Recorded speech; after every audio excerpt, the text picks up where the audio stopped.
ఒక విశేషం ఉందండి. ఏంటో చెప్పనా? చూడండి, ఒకే చెట్టుకి ఇదొక కలరు, ఇలాంటి పువ్వు, అలాగే ఇదిగో ఇక్కడ ఒక పువ్వు ఉంది. ఇదిగో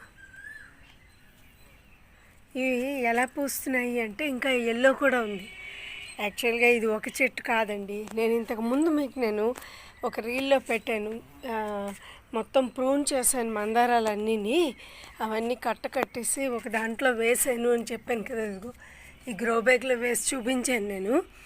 అవి లేచాయి అన్నమాట. ఒక్కొక్కటి ఒక్కొక్క వెరైటీ అనమాట. ఇదిగో చూడండి, గట్టిగా కట్టేసాను నేను. కట్టేసి పెట్టేస్తే లేచాయి. అందులో పోయాయి. కాకపోతే ఏమైందంటే వెరైటీగా అన్ని కొమ్మల్లోని ఒక్కొక్కటి బతికింది. అందువల్ల ఏంటంటే మొత్తం అన్నీ పూస్తున్నాయి అన్నమాట. అన్ని కలర్స్ ఒకే చెట్టుకి పూసినట్టు మనకు కనిపిస్తాయి. కానీ